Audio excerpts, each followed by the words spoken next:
here's a lady who has live family contacts in Somalia, in Saudi Arabia, up in Norway, and in the UK as well.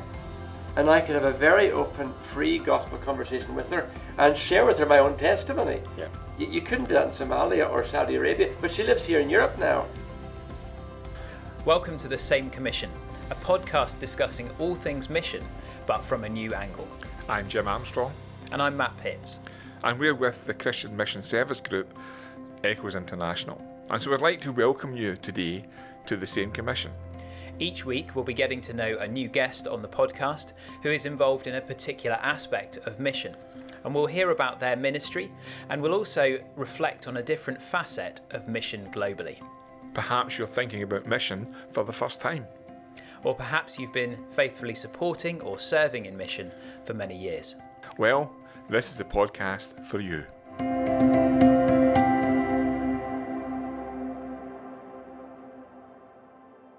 Welcome to today's episode of The Same Commission. Thanks for joining us. And with us here today is our guest, Dr. Stephen McQuoid. Dr. Stephen McQuoid has the illustrious title of General Director of GLO Europe and has a passion for reaching secular Europeans with the gospel. He serves at Clyde Valley Community Church and combines this with an itinerant teaching and training ministry, both in the UK and abroad. Welcome. It's good to have you, Stephen. Good to be here. Today's theme is the unfinished task in Europe. Europe's sometimes been described as post-Christian. I mean, you bear in mind all the different influences of atheism, secularism, etc., etc. Some of these themes are probably where we'll touch on today, and I guess we'll be reminded that it's the only continent where the Christian church is declining. Mm-hmm. Yes.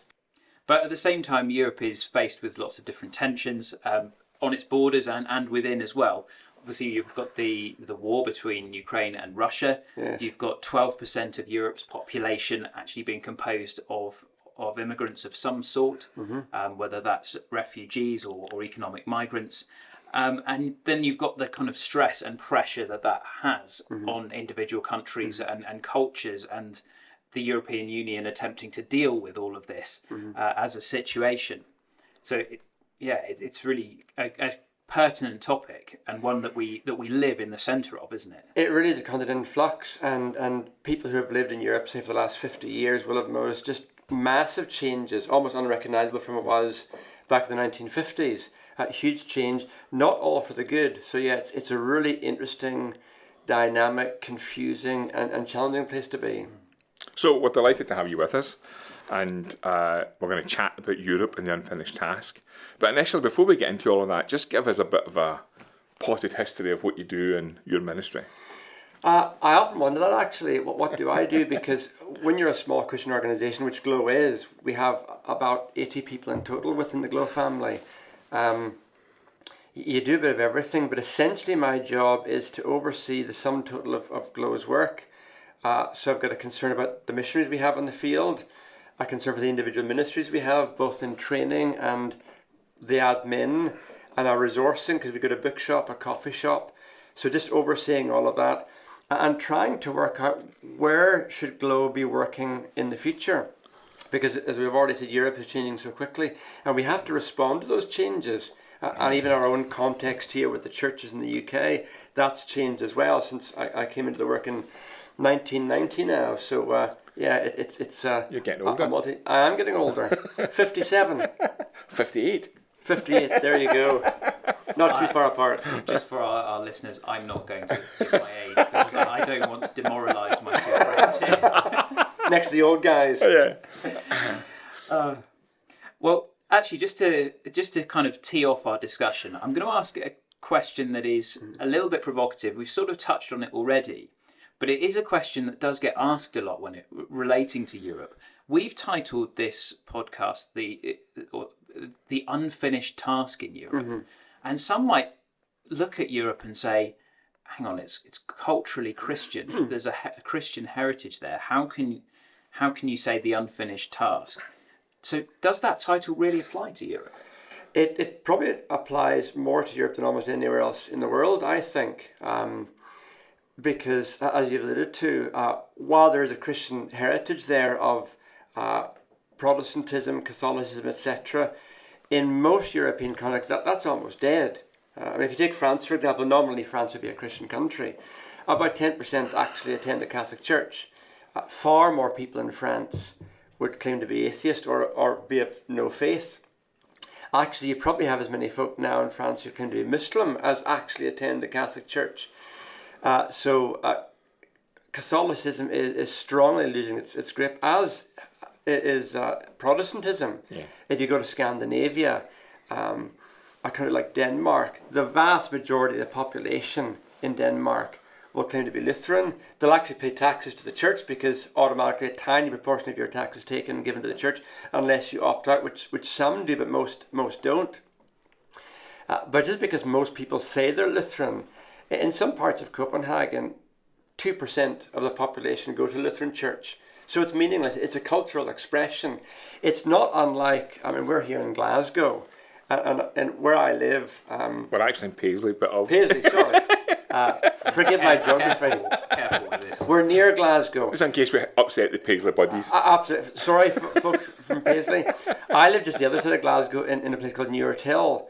And these would be places that would either assign themselves the title a Protestant area or a Catholic area. But that's meaningless. If I were to ask my neighbour, what makes you a Protestant? He'd probably say, I support football. And there's a particular football team that he likes, and that's part of his kind of Protestant cultural heritage. But in terms of actual spiritual life, it's meaningless. Now, much of Europe is like that. And the places in Europe that are becoming, I guess, more religious are places like Greece, but it's because of the politics. Your Greek identity is tied up with being part of the Orthodox Church. It doesn't mean to say that you're a faithful, consistent Orthodox Christian. Yeah. It just means that you're passionately Greek. You don't like your Turkish neighbours very much. You're strongly nationalistic. And so your orthodoxy expresses itself in those kind of ways, as opposed to a genuine spiritual life. So the historic Christian movements or denominations in Europe they're a husk. They're not really meaningful for the vast majority of people who say they belong to those churches. I mean, you touched on the kind of nominalism that you've mentioned there, and I said in the introduction that I guess nominal Christianity is declining. How has that impacted the church then, as a result of the impact of what's happening in Europe?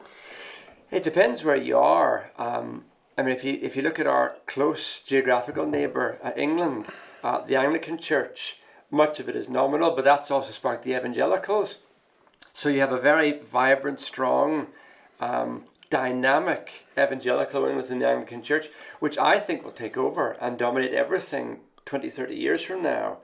And the same would be true in other parts of Europe where you have a kind of an evangelical underbelly which is growing and becoming more prominent. But it's starting from such a low ebb in some European countries, it'll take a very, very long time to really come to anything. Evangelicalism generally very low throughout Europe. I mean, well, I was going to, I guess at the same time, if you go into places like the Joshua Project, etc., the Eastern Europe bloc is almost more unreached than, say, China or parts of Asia. It is. You know? If you jump into somewhere like the Balkans, for example, and you get countries like Kosovo, Montenegro, North Macedonia, they have fewer evangelicals as a head of population than Saudi Arabia or Iraq. In fact, Saudi has 3 times the number of evangelicals as a proportion of population than any of those countries have. And we see Saudi Arabia, understandably, as a very key mission field and a very tough country. But so is the Balkans. I mean, the Balkans is one of the most unreached parts on earth and a real mission priority.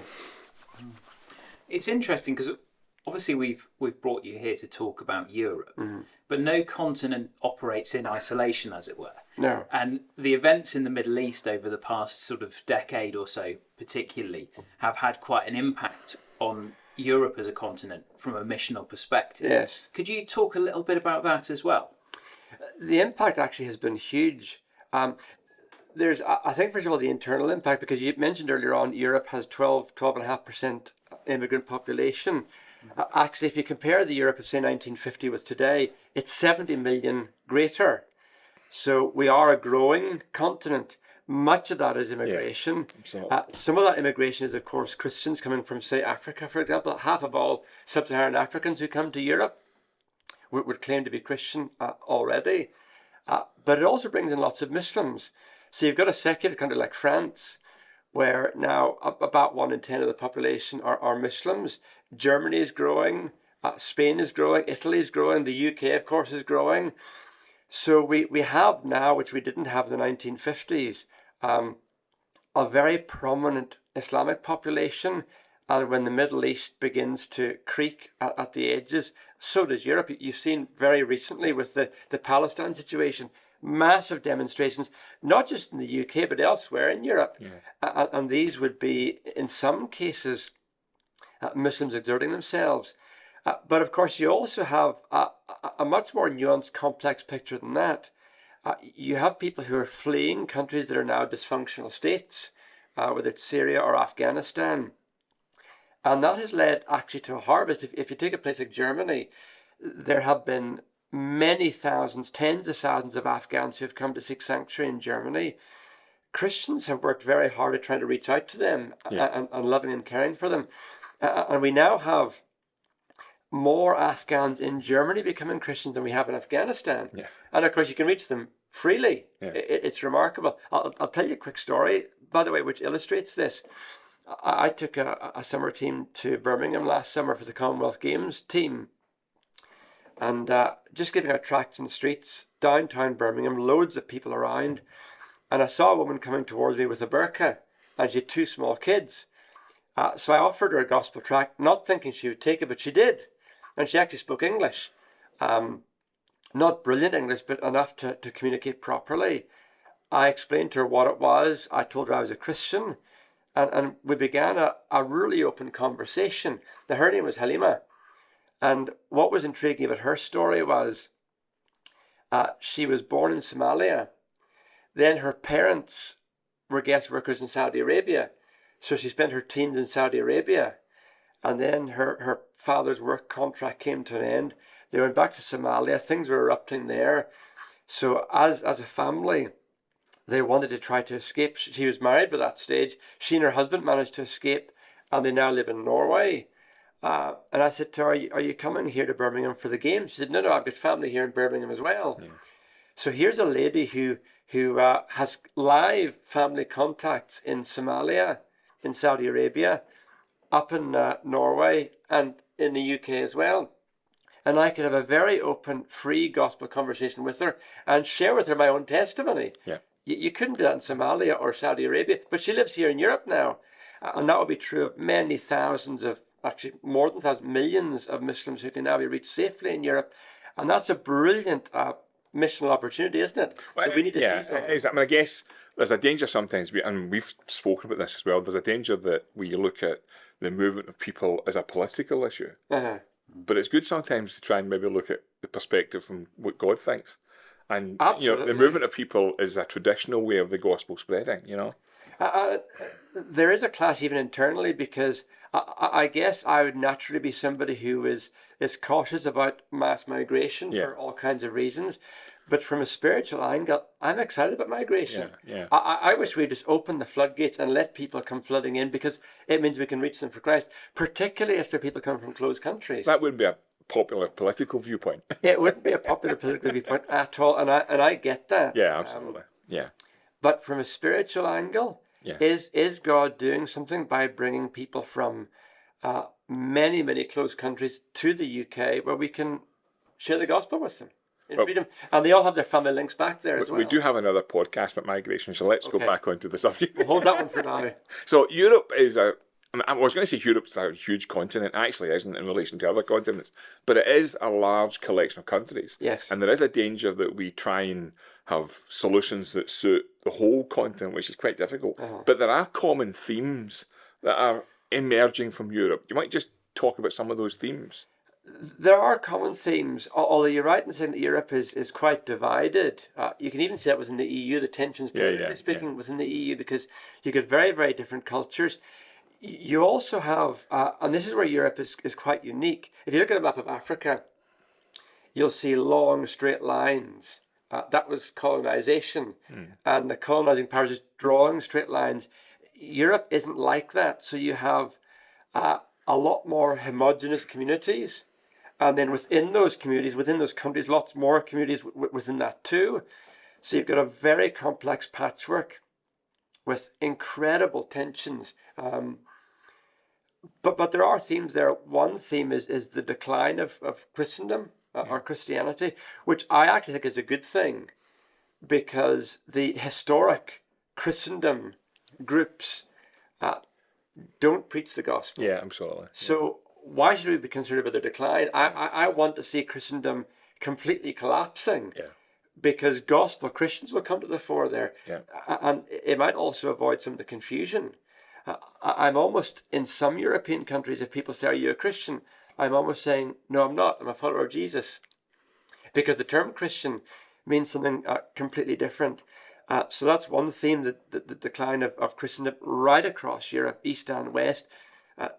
More pronounced in Western Europe, but coming to Eastern Europe as well. I think nationalism asserting itself, that's a common theme, which is becoming a real issue. And then you've got another theme which is almost vying with each other. You have the kind of woke side of Europe, where particularly some Western European countries are becoming more liberal, more woke, more politically correct. And there's a reaction to that with some of the more populist governments becoming angry about that, and there are culture wars. So the whole culture war thing is massive. It's dividing Europe, and it's dividing countries within Europe as well. So those are themes as well. The other theme, from an encouraging perspective, is the growth of evangelicalism. Yeah, it is coming from a very, very low level, a low start, but it's growing in the likes of France. If you go back again to the 1950s, less than half a percent of French people were evangelical. Is now 1%. Yeah. And that 1% is vigorous. It's growing. If you take a cross-section of French evangelical churches, they are younger than the population as a whole. Yeah. You've got a whole generation of dynamic new leaders coming up. The French church is one of the most exciting churches in Europe, because through their battles with secularism, you've got a generation of young leaders who have been through a very tough schooling and university system. They're still faithful to Christ, and they're vigorous. Yeah. Yeah. So there's a lot of dynamism there. It just needs to be released and explode. We'll pause now to reflect on some opportunities to learn more about mission.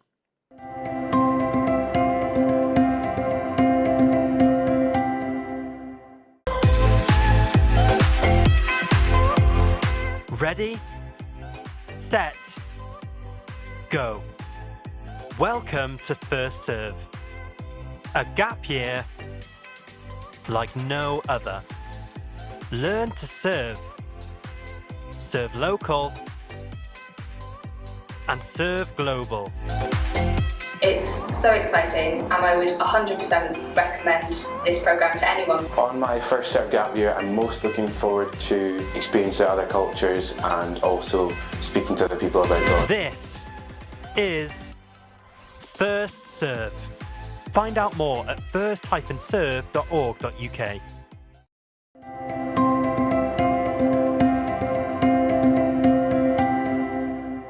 Welcome back, and let's get back into the podcast.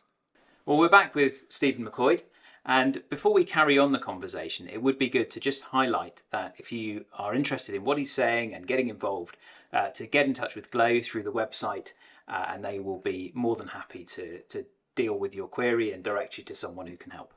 Right, let's just on that, let's just draw back a little bit. Uh-huh. And if you think of the nominalism you've talked about and the common themes in Europe as well, how is the Christian church, not the nominal church, how is the Christian church reacting to some of those needs? I think it depends which country you deal with. Some European countries, the Christian church, which is often very, very small, is absolutely vibrant. I've mentioned France already. Albania is similar. Yeah. I get so encouraged every time I go to Albania. And it's a very new Christian country, actually. One of our former GLO missionaries, Robert Hamilton, when he was in Italy as a missionary, he used to go over as recently as 20, 30 years ago and look across the Adriatic towards Albania, which at that time was still a closed country, and pray that somehow God would open up the country. I was speaking at a leaders' conference back in February in Albania. 250 leaders. I was one of the oldest people in the room. They were all young leaders, very dynamic, all leading fairly new churches. In the last 20 years, those churches were planted. Some of those churches are bursting at the seams, not necessarily massive congregations, but in small buildings, but churches of 100, 150 people. Again, mostly young, very optimistic, very dynamic. So there are some really encouraging places. Other parts of Europe, it's just so hard that they are trying to respond, but it's almost survival. I was over actually on one of my Albanian trips to northern Albania. We had somebody come across from Kosovo. He was a church leader, and he was part of the training course that I was running there. It was a weekend-based Bible school, and he's the only leader in his church. His church only has about 20 members. Half of those members were his own family. And he doesn't have a car, so he uses public transport. It would take him about an hour and a half to get to anywhere else in Kosovo where he could find another evangelical Christian, let alone a church. And in his town, there are no other believers that aren't in his church. And it's just tough. It's really, really hard. And he would love to be a dynamic leader, leading a dynamic church. His own literacy skills were limited. He doesn't have a library. He's got a Bible, of course, but almost no training. He himself is a new Christian, trying to teach the Bible to other brand new Christians who all come from a Muslim background. How does he do that? It's really, really tough. And he feels he's got no support at all, apart from when he takes these weekends in Albania to be with Christians there who are helping to train him and upskill him to be a church leader. But can you imagine the challenge that is when you yourself are a new Christian and you don't know any other Christians outside your context apart from those few Albanian believers who are trying to support you in what you're doing? In those kind of contexts, it's just hard. So there's a heart to respond, but it's very, very tough. Yeah, and I think that's actually a theme that we've come across quite a lot in recent years when at Echoes we've debriefed mission partners across Europe and had people speak at conferences, and particularly that challenge where a church is a church is growing in a nation, but you have that first and second generation set of believers, and things like eldership at that point become tricky. Yes. We were speaking with one of the organisations in France a few months ago, and they were highlighting they were incredibly encouraged by church planting and the growth of churches, Yes. but the result was there's almost a lag, a delay on people who can step into eldership roles Yes. and that kind of thing. And I think that's where much of the ministry of GLO is really important, and the also, like you were saying, these sort of fraternal groups where people are getting together and equipping one another. Just moving to, I think, a key mission field for those of us in the UK, a country that we often talk about a lot. The Republic of Ireland is quite an interesting case on a number of levels. There'll be quite significant secularisation, quite a strong drive for that. At the same time, you have a number of evangelicals who are digging in and doing some great stuff. Can you talk a little bit about that situation? Yeah, it's really interesting actually. The Republic of Ireland, for all the good things that are happening there, it still has the lowest proportion of evangelicals in the English-speaking world. So it's a real mission need. It's just above 1%. So it's not dissimilar to France. But what's happened there is a very different kind of story, because it was a very strong Roman Catholic country, traditional Catholicism, and at the same time it was, going back to my childhood, a relatively poor country compared to much of Western Europe. And all that has changed. It's now fabulously wealthy, rapid growth, and also rapid secularization. And that's been coupled with a real cynicism, because you'll all be aware that there have been huge sexual abuse scandals because the Catholic Church, way back in my childhood, if a child was born in a wedlock, that was seen as a kind of a cultural embarrassment. So lots of children end up being sent to children's homes, etc., etc. That was a big feature of that culture back then. Some terrible things happened, and now that's writ large across the culture because there's a deep cynicism. So you've got the collapse of Catholicism, you've got huge secularization, you've got a real hard-nosed cynicism creeping in, where, frankly, most people who even would claim culturally to be Catholic just lampoon their own church. It's that kind of a situation, which makes gospel proclamation very difficult. You're not just dealing with the secularized population. You're dealing with particularly young people who, as soon as you open your mouth and say, I'm a Christian, their frame of reference for that is that deep cynicism. Yeah. And they will despise you from the word go. But there are good churches there. In some counties, not many, particularly towards the middle of Ireland. You have some pretty unreached areas, so you'll have dozens of towns and villages with no evangelical witness at all. And then you'll come across an evangelical church, which will be small. It might be vibrant, but it'll be small, but quite isolated as well. So there's a big mission field there. And in one sense, no excuse if you live in the UK or if you live in any part of the English-speaking world, because there's no language barrier. And actually, sometimes outsiders can get more of a listening ear than somebody within the culture. So there's no excuse. Real need. I think it's quite a challenge as well when you bear in mind the wealth of the legacy of evangelicalism across Northern Ireland and also the UK, and yet there's a country just immediately to our left with the same language, and there's very few who have actually been called to that country. That's a challenge for us. It's a challenge. I think it's also an indictment, to be honest. My father grew up around Belfast. He went to the mission field from there. And Belfast back then had, and I think still has, the greatest collection of evangelical churches in any geographical area in the world. And I almost find it, now that I live in Scotland, going over to places like Belfast and towns like Newtownards, almost suffocating to find so many believers there. Yeah. I'm just not used to it. It's incredible. And yet just across the border, within 2 or 3 hours drive, you've got people who speak the same language. You grasp the same kind of, it's a different culture, but it's not that different. It's an understandable culture if you're prepared to be humble. Yeah. And it is in large areas unreached. Yeah. That's a huge endowment. Why should that be? And we've got to ask serious questions about this. And it's not just a matter of people saying, well, maybe I should give up my job and go there and be a full-time missionary. Why not just locate in your company? There are lots of companies that work north and south. The blessing a Christian could be who lives in Belfast to just relocate in their company or move their offices to somewhere in the Republic, particularly in the middle of the Republic. You could just be a help. And there is actually there's a case for that from a European perspective. Yes, there is. There is. Not that I'm being political in any way, I'm not, but... No, but I think it should challenge us. Yeah.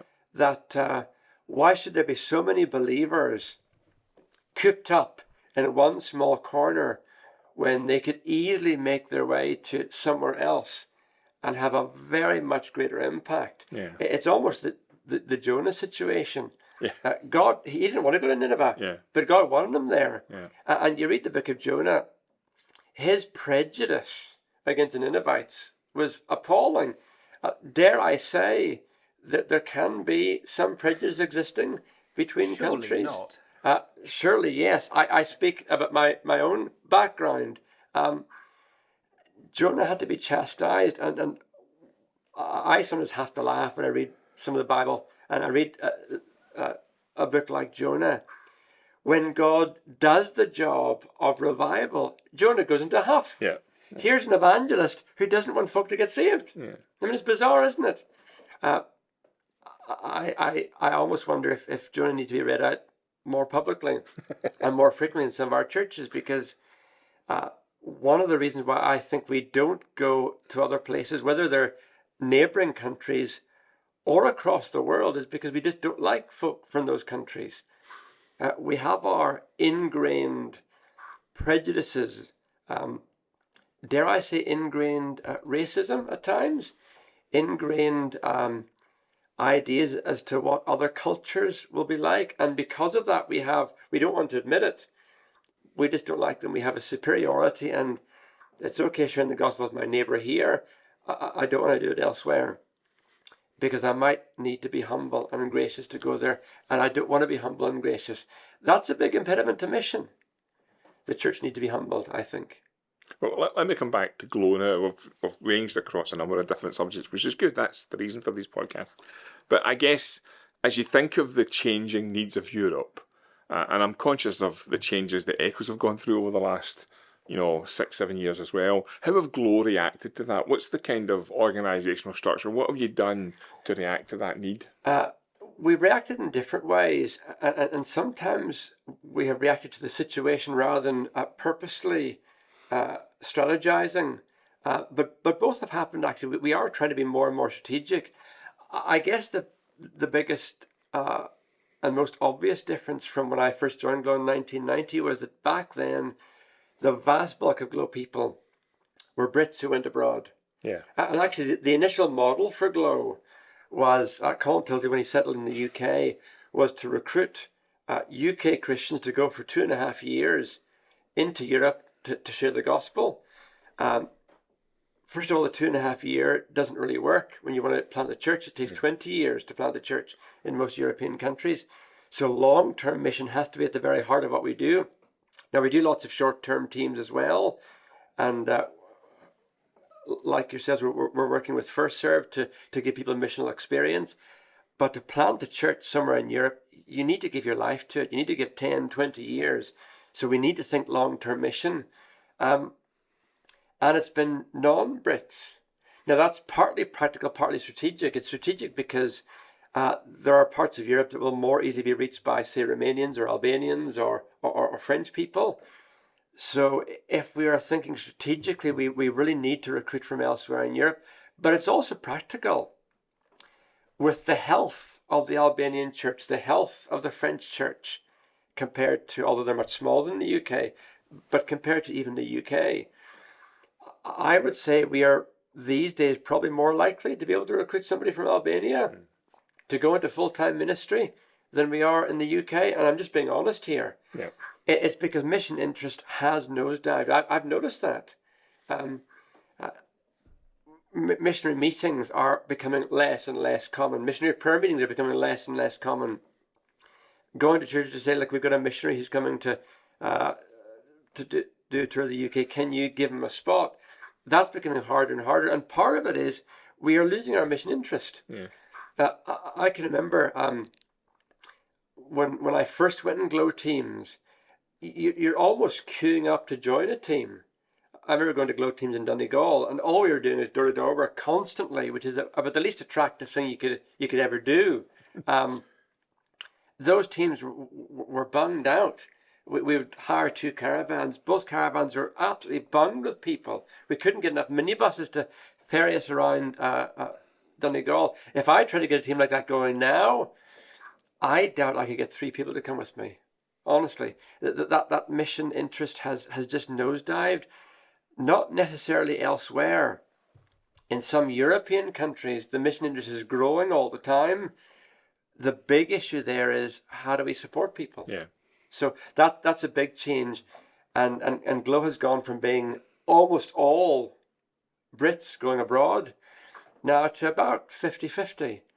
And I think the UK component of GLO will continue to decrease for the reasons I've already mentioned, as well as other reasons, and the non-British element will grow. So I think we've covered huge amounts of ground, quite literally, actually, when we've talked about Europe today. Just to bring things to a close, and bringing things to a close in a very purposeful and practical way, if we were to take what we've spoken about and generate some prayer points for those who are listening. What would you say are the big 3 or 4 things that we can put our shoulders to in prayer, as it were? First of all, Unreached Europe. That does involve countries, some of the ones I've already mentioned, the Balkans. The Balkans, to my mind, is more needy than, at the moment, the 1040 window, for example, in terms of proportion of evangelicals. It's also a very, very hard, complex place. It's a patchwork of Muslims, Orthodox, Catholics, with secularism coming in, lots of politics, years of fighting and enmity between the Balkan countries. It's a really tough place. Absolute priority. But I'd also include other surprising unreached areas. Take the student population. Kind of like Italy, 180,000 university students? A fraction of those universities will have a CU group working there, only a fraction, which means that you could go to most Italian universities as a non-Christian and there'll be no active outreach taking place within the university, which is a key mission field, isn't it, at universities? And you might not even meet another Christian in university. So how do we reach that university segment? You take minorities like the gypsy communities. There are about 12 to 15 million gypsies. In some cases, Spain, for example, lots of gypsy churches. In other countries, the gypsy church is almost non-existent. And of course, gypsies are not just one large homogeneous group. They're divided up into lots and lots of different factions, each of which has their own distinctive vibe and challenge to reach. So unreached areas, first of all. I think secondly, just pray for the church itself, the true church, because in some parts of Europe, the true church is, as we've already said, vibrant. In other places, it's flagging, small, and they need leaders, they need training, they need upskilled, they need motivated. There's a massive work to be done there. Much of our work actually in Central and Eastern Europe isn't evangelism. It's training leaders. There's a huge need, and for anybody who's listened to the podcast, if you've got Bible teaching ability, you can lecture, you're willing to travel, there are so many jobs we could give you to do in terms of helping us to upskill national leaders and also offer pastoral care. Just looking after leaders like the one I mentioned from Kosovo, who's all on his own. Who visits someone like that? There's a real need for Christians just to love and to care. And one last burden in my heart is, where is the next generation in this country going to come from? Part of my job in GLO is to help raise and motivate folk to go on summer teams. That used to be a really easy job. You just advertise an attractive team and it's full. Have a good location, it's full. Now it's a real grind. And I don't think short-term mission, certainly in the UK, will ever recover to the point that it was, let's say, 30 years ago. And the pandemic damaged that too. The pandemic was awful when it came to short-term mission. We had to stop for a year. But trying to rebuild is really, really tough. And I just don't think that the next generation that I see in churches is built that way. First of all, going to Europe doesn't excite them because they want to backpack around the Himalayas. Europe isn't exciting any longer. But evangelism is becoming less and less an okay thing to do, which worries me actually. I'm still quite direct in my evangelism, and I've taken young folk in teams with me where I've been doing a bit of open air preaching, and I like a bit of banter and all the rest of it, but I'm very direct as I share the gospel. And they're almost nervous to be part of a conversation like that because that kind of direct evangelism is no longer done. Now, is there a place for it? Well, there is, although I also do a lot of friendship evangelism. But our churches are changing. And I want to ask the question, how are we going to motivate the next generation of young folk to have a heart for the world or to have a heart for their neighbour? I mean, how many of the young folk in our churches are making friends with their neighbour so they can share the gospel with them or with somebody in university or in school? That's a real concern for me. they will have all the ability and the talent and the spiritual gifts of any generation. But I just wonder if we're losing that sense of edginess that the likes that my dad had, even before GLO began. My dad and some other friends of theirs, he was a teenager at the time. They would rent a car, because none of them had cars back then. This is way back then in the late 40s. And would drive over to Donegal in the Irish Republic to knock doors. There were 5 of them doing that together. My dad was the youngest of the 5, but he was about 18 at the time. How many young folk are doing that these days? We need to see that real mission thirst, that desire to see the world reach for Christ, recreated in our churches. And that's a challenge for anybody watching this podcast. I would ask you, if you're watching this podcast, what is your heart for Europe, but also for the world? And as you look around your church, how many folk do you see in your church who are passionately praying for lost people in Kosovo or in Albania or in Montenegro? I don't see it as much as I used to see it, and that concerns me. So that's a big prayer point. Well, let me just pick up on that point, because I'm conscious you are coming from GLO. Yes. And the summer teams are a big aspect of that.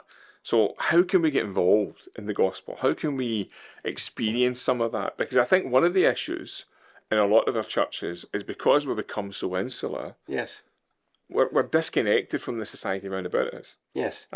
My own situation in my fellowship, we started to do open airs, and we had never done it for a number of years.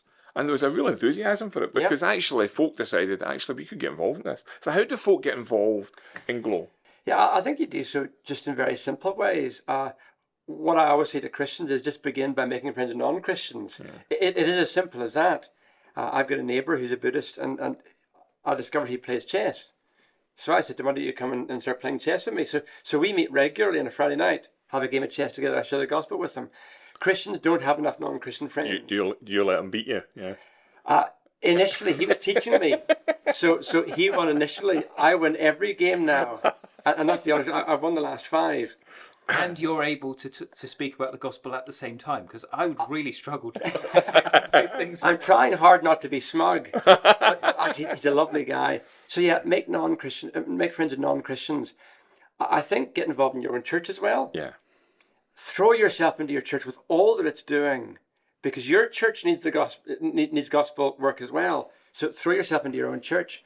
Find out about the world around you, Europe, the whole world. Yeah. Get mission magazines, get in touch with missionaries, and then just start somewhere.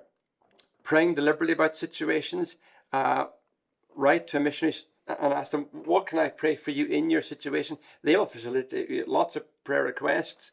Do a GLO summer team. If you go on the GLO website, you'll see lots of information about summer teams. Join us in the summer team. We have a whole range of different teams doing different things. So whatever your skill set is, we can use you. Another way of doing that is, if you've already got a burden for somewhere, contact us and say, I would like to take a team there. Can GLO help me do that? The answer is yes, absolutely. And we'll work with you for wherever you're burdened for. And then just keep growing your mission interest. But start now, start somewhere and start now. I think also in your prayer life, just every day asking the Lord to lead you to somebody. Yes. Give me an opportunity to speak to somebody. That in itself is it's significant, actually. The most significant thing my dad ever taught me, and he taught me lots of significant stuff, was that he used to be in the habit of every morning when he woke up, he would ask God to lead him to somebody that he could share his faith with. Yeah. And he still prays that prayer every day. Yeah. And I've started doing that, and it's incredible when your antenna is open to evangelism. The number of gospel situations you can get. I talk to folk on buses and public transport, in all kinds of I spoke to a guy at a football match recently. I was going to see Scotland play, and just in the context of that game, I shared the gospel with them. Well, Scots are quite upbeat now compared to what you used to be. They are upbeat. They're doing very well indeed. Now we've qualified for Europe. The only problem was that I went to see Matt's country play against, I'm a surrogate Scot now, our country. And you and Rod Stewart. Yeah, I sang our national anthem, Flower of Scotland, very passionately, and we got cuffed. So there you are. That For those of you who are just listening and not watching on YouTube, I am smugly looking into the camera, smiling. Well, listen, thanks, Stephen, for that. That was Pleasure. great to see you, and it's always Great good to to see see you you guys. anyway. But thanks very much for coming today and taking Pleasure. part. Thank you. Thank you for listening to The Same Commission. If you haven't subscribed already, please do so to continue hearing more about mission. And praying for the good news of the Lord Jesus Christ to reach all nations. To learn more about Echoes International and how you can serve in or support mission, visit our website at echoesinternational.org.uk or follow us on our social media channels. Thank you, and see you next time on The Same Commission.